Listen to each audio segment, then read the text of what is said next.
Hey, it's Sam Manor from Little Stroll Restraints. Today we're down at Mortdale and we're at the exhibition centre.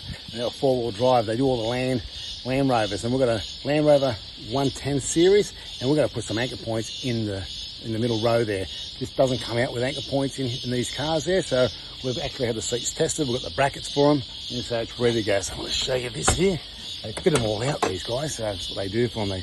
They fit them out. So if you've got an exhibition going camping, these are the guys that come and see. So give them a call and yeah, see if you can hire one. So you can see the back seats here. We've got to put one in the back there, one in here. And as you can see, I've already pulled the seat back, so we've got to put the brackets in there. So I'm going to start this job. I can't wait to get into it. It's 35 degrees and I'm going to get into it. Lucky I've got some shade. Anyway, I'll show you as I progressively get through this job, and we'll catch you on the next video.